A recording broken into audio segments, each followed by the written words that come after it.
টাকা চাই না, পয়সা চাই না, শুধু চাই মাত্র কিঞ্চিত মাত্র করুণা কৃপা। যে করুণা কৃপা পেলে এই জগতে আর কিছু চাওয়ার, আর কিছু পাওয়ার বাকি থাকে না।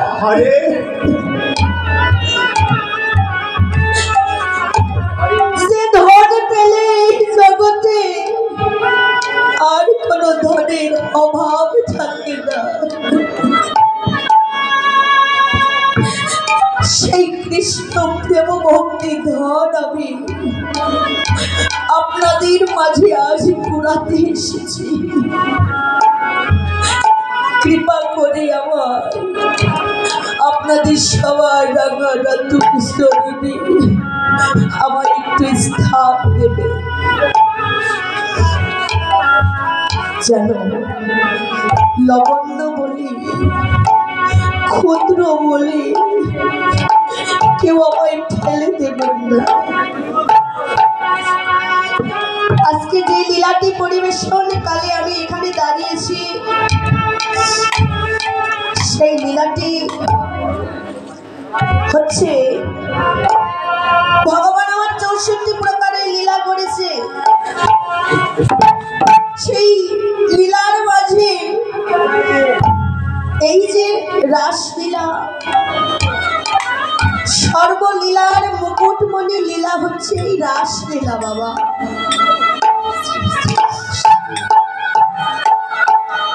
সর্বলীলার মুকুটমণি লীলা এই শ্রী শ্রী রাসলীলা। এই রাস যাত্রার ভাগ্যে হয় না।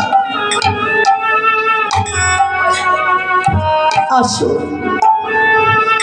আজ আমরা এখানে যারা উপস্থিত আছি, আপন আপন গুরুকে, আপন আপন গুরুর চরণকে হৃদয়ে ধারণ করে আসুন আমরা সবাই আমার সেই ভগবানের শ্রী শ্রী রাসলীলা আমরা শ্রবণ করব। আর আমার এই লীলাটি বিশ্লেষণ কালে, ব্যাখ্যা বিশ্লেষণের কালে মানে অনেক অনেক অনেক ভুল ত্রুটি হবে। আপনারা নিজ মনে দয়া করে, ও ভাই, নিজের আপন ছোট বোন মনে করে, নিজের আপন কন্যা মনে করে সবাই ক্ষমার দৃষ্টিতে দেখবে। হরি বল নিতাই গৌর, হরি হরি বল, হরি বল।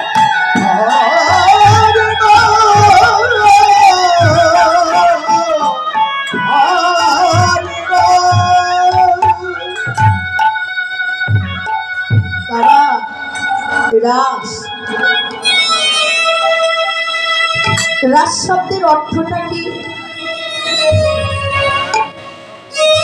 রাস শব্দের অর্থ হচ্ছে, যদি আমরা সহজ ভাষায় বুঝতে চাই, সহজভাবে বুঝতে চাই, রাস শব্দের অর্থ হচ্ছে ভক্ত আর ভগবানের মিলনের যে আনন্দ, সেই আনন্দটা যে আস্বাদন করা, ওরই নাম রাস।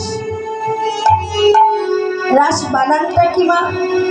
বৈষ্ণব র আকার দন্তস্ব রাস। আচ্ছা, ভগবান আমার লীলা করেছে, লীলার মাঝে ছিল রস। রস থেকে রাস হলো কি করে? রস থেকে কিভাবে রাস হলো? রয়ের মাঝে আকার হয়ে কে দাঁড়ালো? এই যে বৈষ্ণব আকার। আমা, এই জাগতিক জগতে আমরা যদি ছেলে মেয়ের বিয়ে দিতে যাই, একটা ঘটকের প্রয়োজন হয় না বাবা? কিন্তু আজকাল আর তা হয় না, তাই না? ছেলে মেয়ে পছন্দ করে একাই ঘর থেকে বেরিয়ে যায়, ঘটকের প্রয়োজন হয় না। কিন্তু এই ভক্ত ভগবানের মিলনে ঘটকের প্রয়োজন আছে। আর সেই ঘটক হয়ে দাঁড়ালেন, ওই আকার হয়ে দাঁড়ালেন পুণ্যবাসী যোগমায়া ভগবতী দেবী। পুণ্যবাসী ভগবতী দেবী আবার মাঝখানে আকার হয়ে দাঁড়ালেন। কেননা আজ যে ভক্ত ভগবানের মিলন হবে, এই যে রজনী, এই রজনীতে আজ যে বৈষ্ণবের বাজার এখানে বসেছে, আমার ভগবান এখানে কৃপা করে কারো না কারো মাঝে এসেছে। আর এসেছে বিধায় এখানে তার নাম লীলা গুণগান হচ্ছে।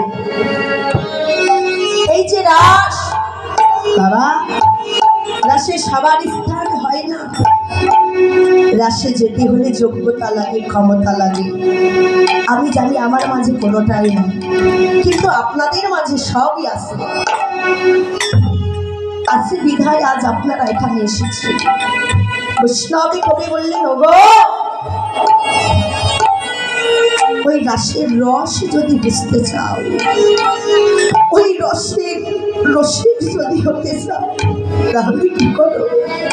তোমরা বৈষ্ণবের সঙ্গ করো। বললেন, ওরে ওই রসে রস না থাকিলে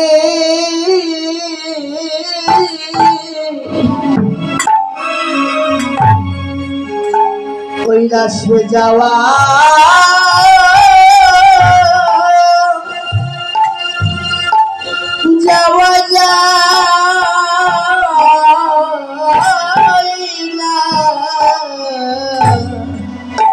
এই যে রস না থাকিলে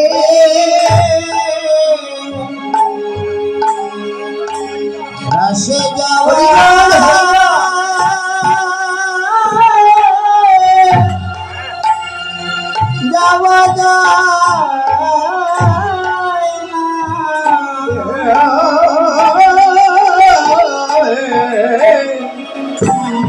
ওরে রসে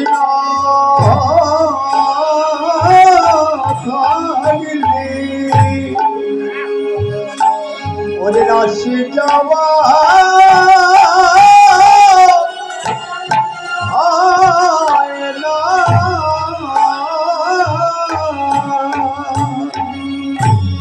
দেহে রস না থাকলে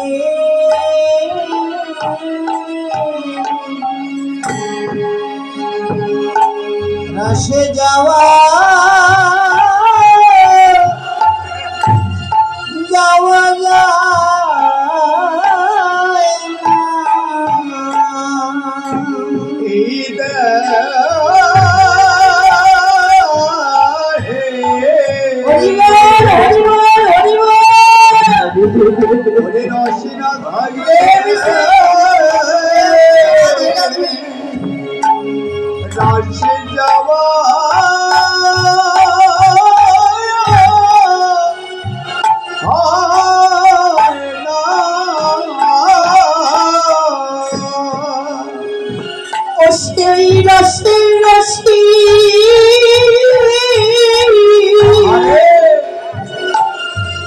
না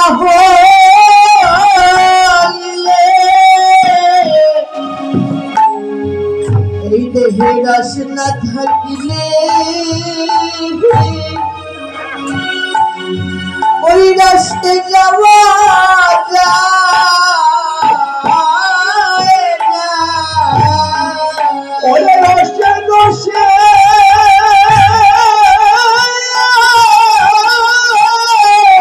হরিবল হরিবল হরিবল ও দেখা হইলে এই দেহে রসে না থাকিলে রসে যাওয়া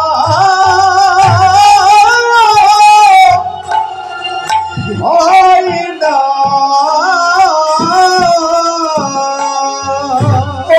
কৃষ্ণ প্রেম রসে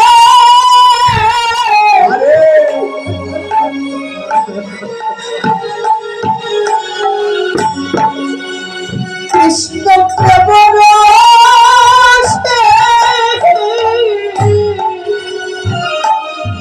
রসিক না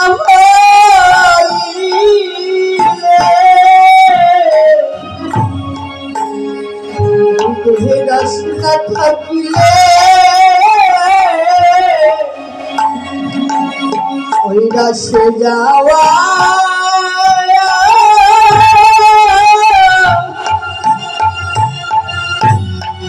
ওরে যাওয়া যায় না। ওরে কৃষ্ণ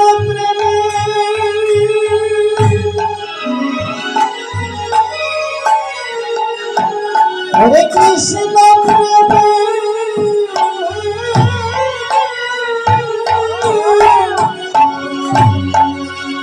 রসিক না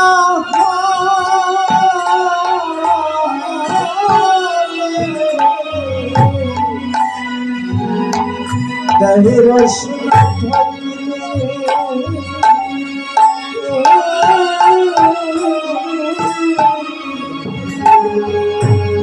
रस जावा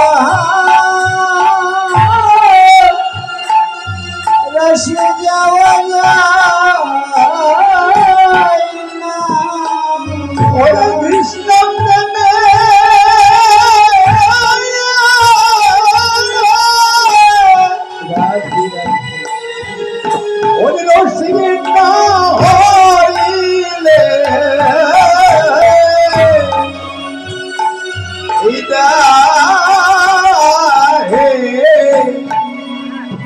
ওরে রসনা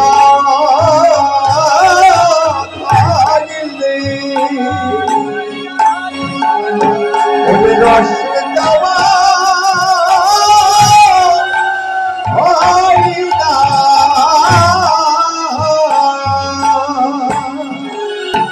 হরে কৃষ্ণ প্রেমে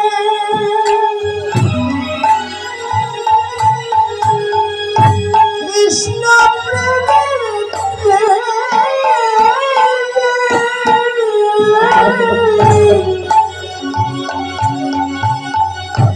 রসিক না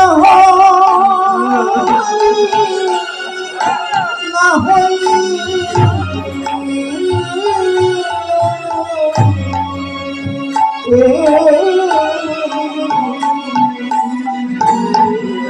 রস রস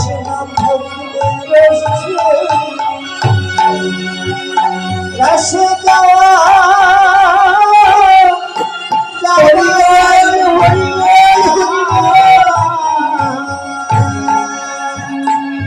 हरे कृष्ण प्रेम रस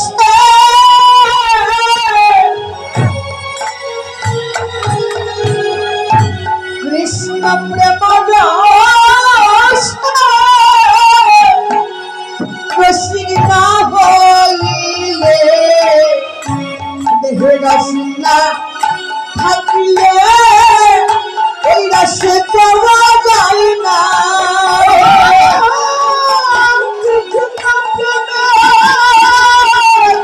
রসনা হলে রসনা থাকলে যাওয়া যায় না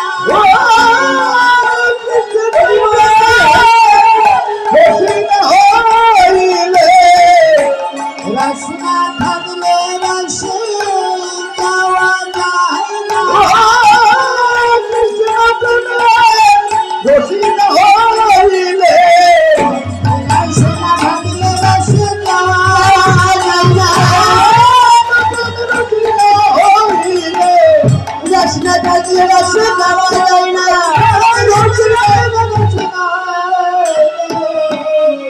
ओरे रसना धरिले रसे जावा হয় না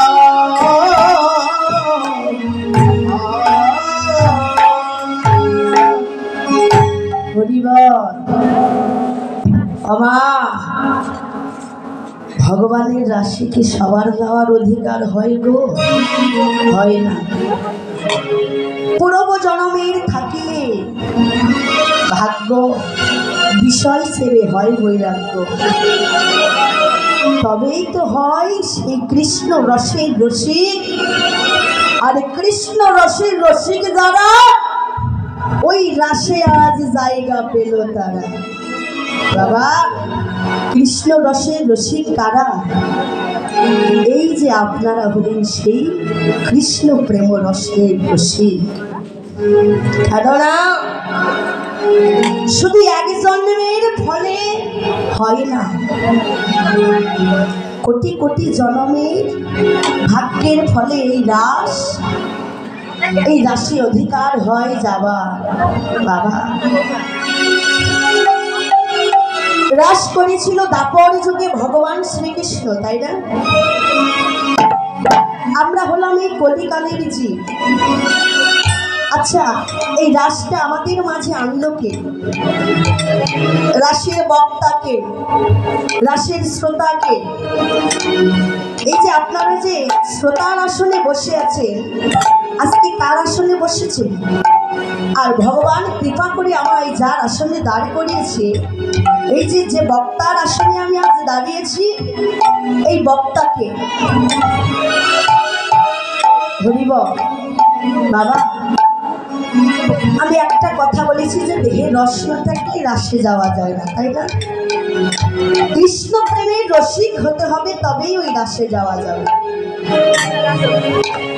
দেখবে কীর্তনটাকে অনুমানে নয়, বর্তমানে শ্রবণ করবে, আপনাদের জীবনের সাথে মিলাবে।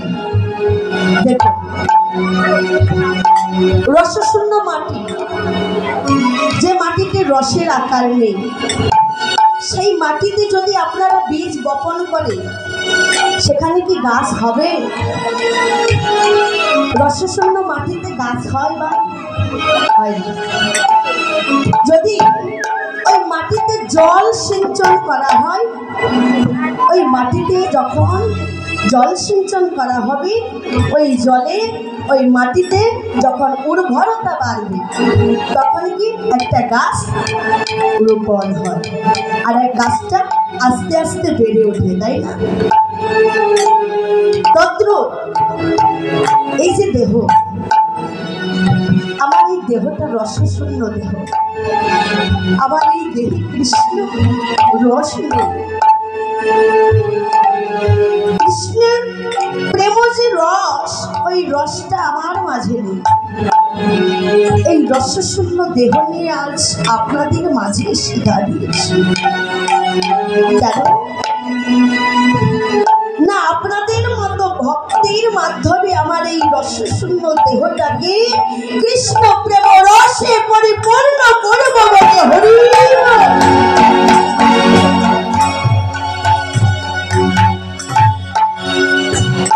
হরি বাবা, দাপর যুগে রাস করেছে ভগবান শ্রীকৃষ্ণ গোপিনীগণদের বিয়ে, কিন্তু আজ আমার কলির গৌর হরি রাস করবে এই জগতে এই ভক্তগণদের বিয়ে, তাই না? এই রাসের বক্তা হচ্ছে শ্রীপাদ শোকদেব গোস্বামী, আর এই রাসের শ্রোতা হচ্ছে পরীক্ষিত মহারাজ।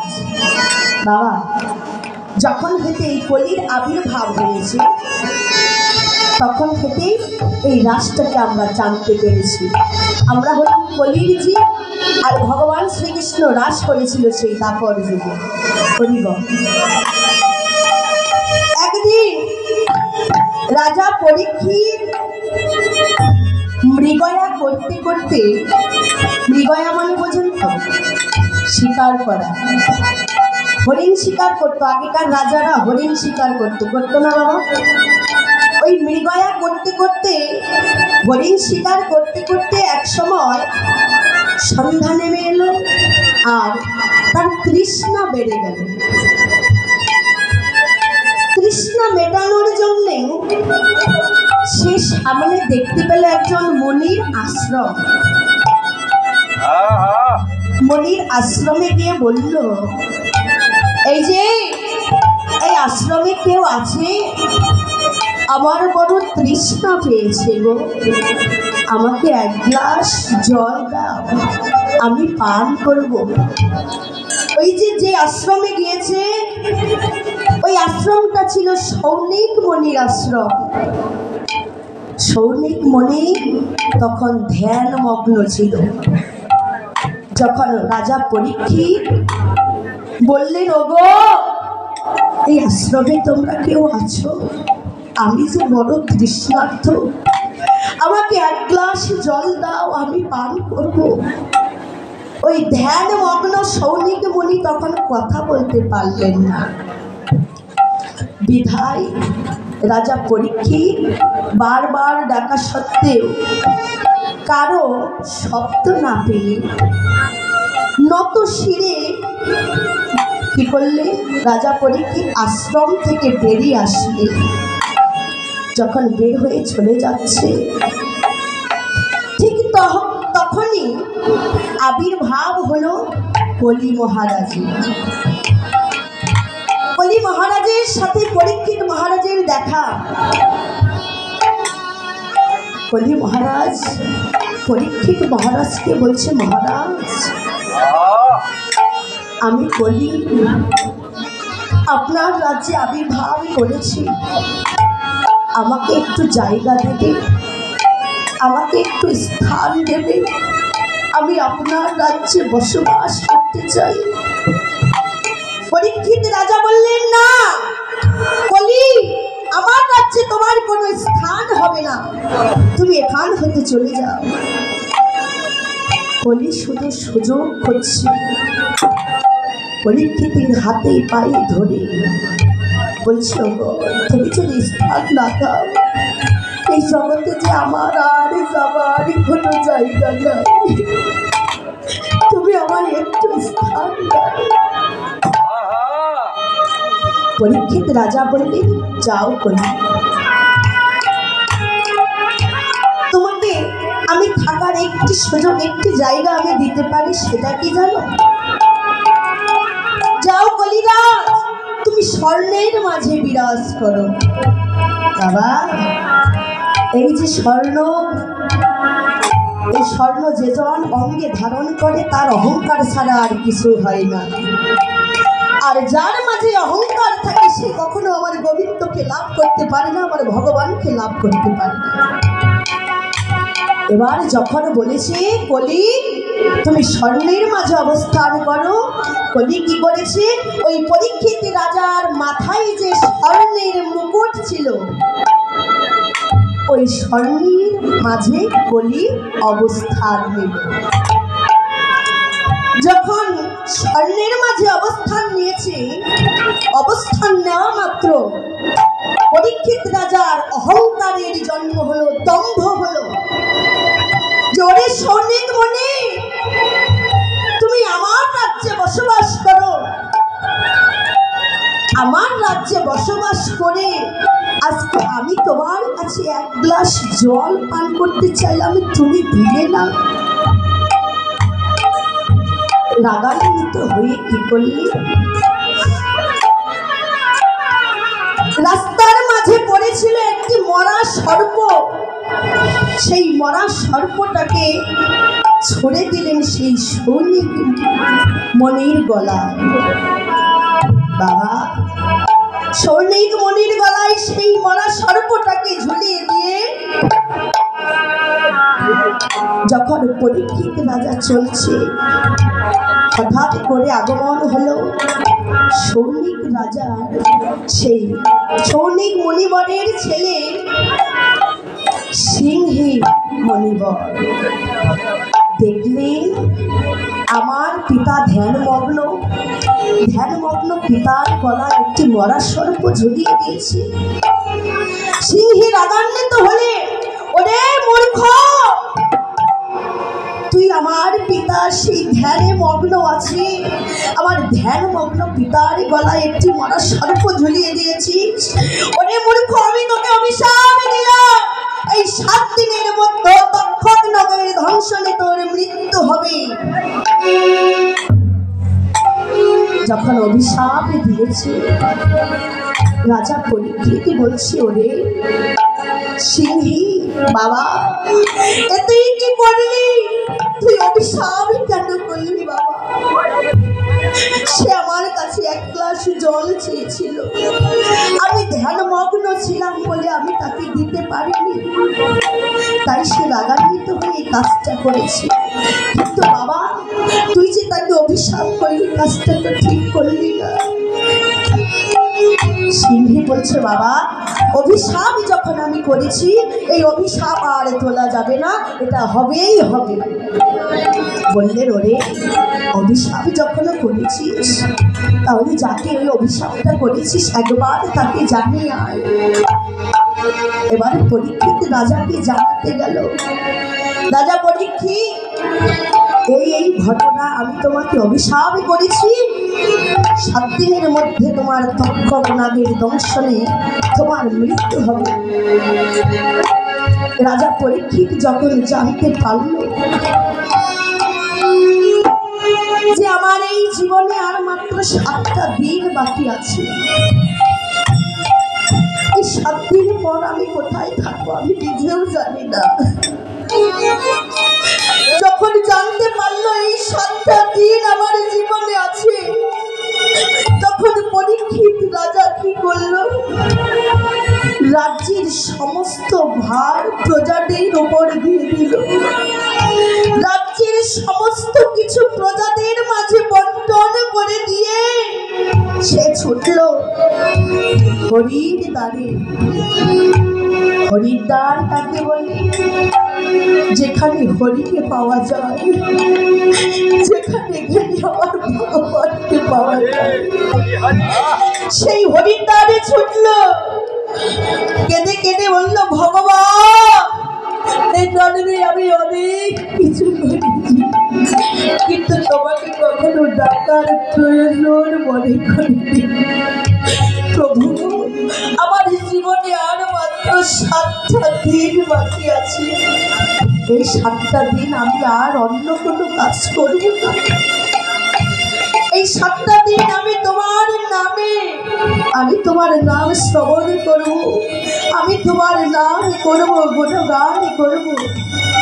যখন এই বলে গঙ্গার তীরে গিয়েছে, সুরধনী গঙ্গার তীরে রয়েছে সেই শ্রী সুখদেব গোস্বামী। বাবা সুখদেব গোস্বামী রয়েছেন। সুখদেব গোস্বামীর কাছে সমস্ত কথা ঘটনা সবকিছু খুলে বলল। এরপর সুখদেব গোস্বামী বললেন, ওরে আজ থেকে তুই আমার শিষ্য, তোর জীবনে যখন 7টা দিন বাকি আছে, এই 7টা দিন আমি তোকে হরি নাম শ্রবণ করাবো। সেদিন থেকে শুরু হলো আমার শ্রীপাদ সেই সুখদেব গোস্বামী রাজা পরীক্ষিতকে কি করলেন, হরি নামের কীর্তন শ্রবণ করালেন, হরি কথা শ্রবণ করালেন। আর সেই দিন ভগবান শ্রীকৃষ্ণের শ্রী শ্রী রাস লীলার কথাও শ্রবণ করালেন।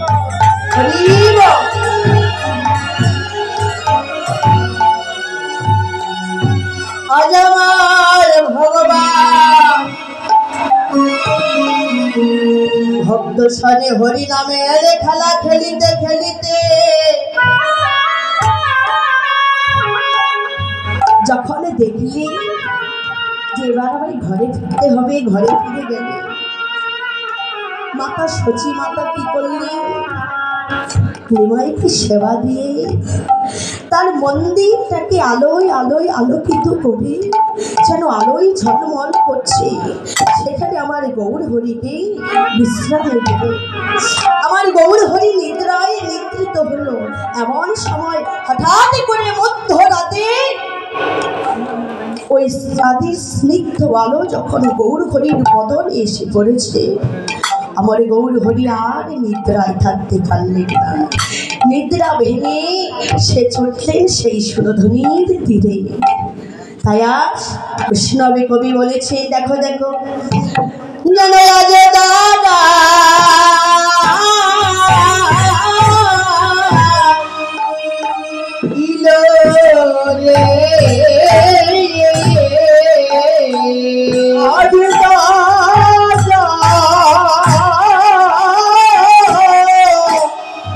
দাদা ইলো রে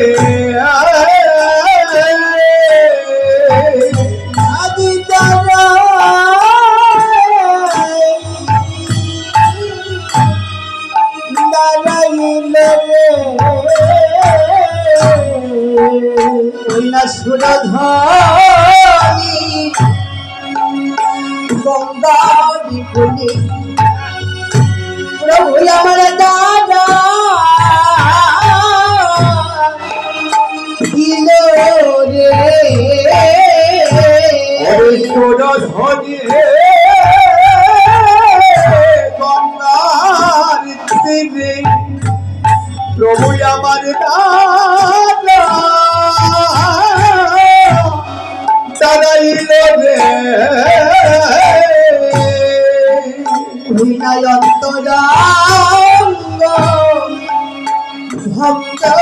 লয়ে সুরধনী গঙ্গার কুলে অন্তরঙ্গ ভক্ত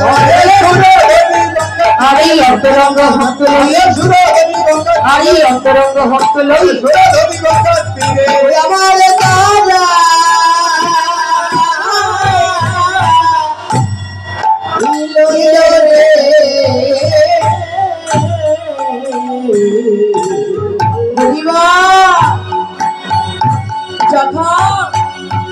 সুরধনীর গঙ্গার কোলে অন্তরঙ্গ ভক্ত লয়ে প্রভু আমার হরিনাম সংকীর্তন করছি, তখন প্রভুর সেই চরণের ধুলা যখন সুরধনীর পক্ষে গিয়ে পড়েছে, আর ওই চন্দ্রের কিরণ যখন ওই সুরধনীর পক্ষে পড়েছে, যেন উথাল তরঙ্গে ঢেউ উঠেছে আর ঝলমল ঝলমল করছে।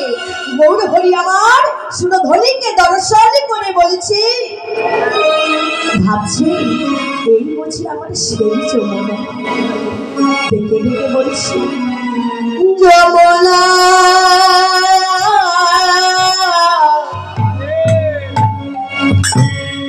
ও যমুনা,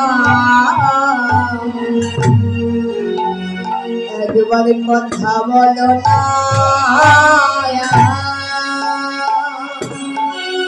যমুনা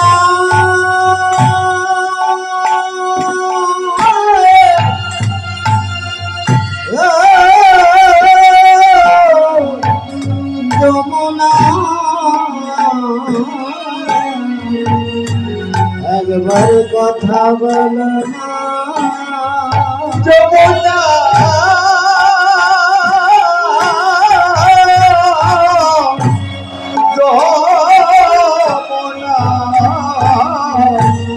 একবার কথা বলো না, বলো বলো তুমি কি গো সেই যমুনা, এবারে কথা বলো না, এবার বলো তুমি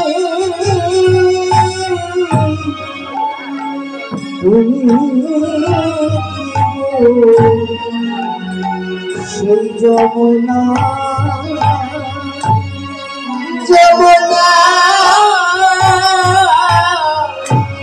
আর তুমি কি গো সেই যমুনা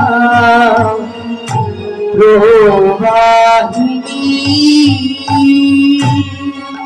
তুমিও জান যমুনা, তুমি কি গো সেই যমুনা প্রবাহিনী, যমুনা একবার কথা বলো না, যমুনা কথা বলো না, আরে যমুনা কথা বলো না, ও তুমি লীলা হে দিলে আর চরণ ধোয়ালে,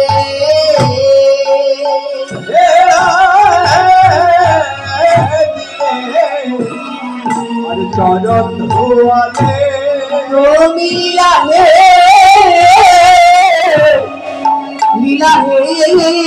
দিলে আমার চরণ ধোয়ালে, ওরে সে কথা কি গো তোমার নাই গো মনে, আর সে কথা কি তোমার নয় গো মনে, তুমি লীলা হে দিলে আরে চরণ ধোয়ালে, সেদিন লীলা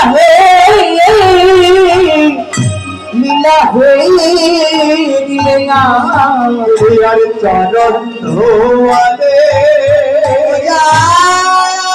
বিষয় তটে ও ওরে রূপের হাতে বিদায় তনি কান্তমণি তোমার সেই তটে রূপের হাতে বিদায় তনি কান্তমণি বিষয় তটে রূপের হাতে বিদায় তনি যমুনা তুমি কি গো সেই যমুনা প্রবাহিনী যমুনা যমুনা যমুনা তুই সেই যমুনা প্রবাহিনী যমুনা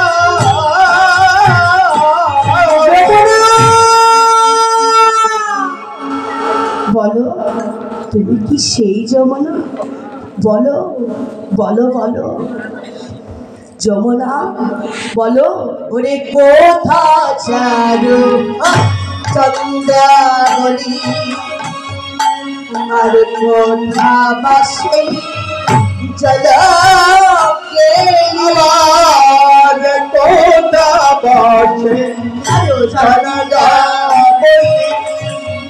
আমার কোথা বসে চলো কোথা চারু চন্দ্রাবলী কোথায় বাসে চলো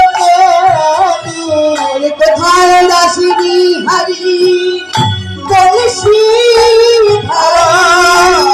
রাজনে হারি বংশী ধারে আরে দাসিনী হারি বংশী ধারি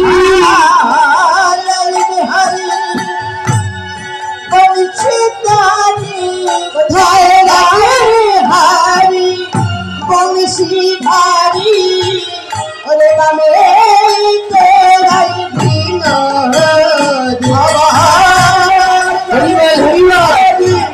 বংশী ধারি বাবে লয়ে নাই কোথায় রাজনী হারি বংশী ধারি বামে তোরাই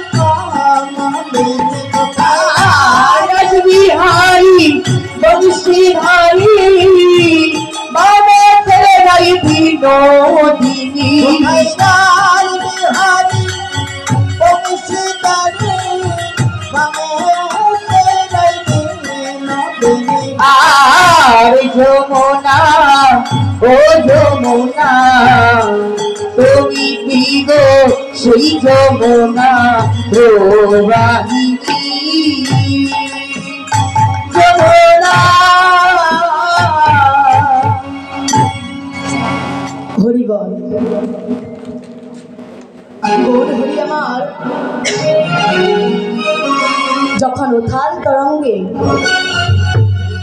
ঢেউ উঠেছে সুরধনির বক্ষে সুরধনিকে দর্শন করে ভাবছি এই বুঝি আমার সেই যমুনা শুধু তাই না গৌর আমার সেই ব্রজ ভাবে বিভোর হয়ে সেই ব্রজ ভাবে ভাবনায় ডুবে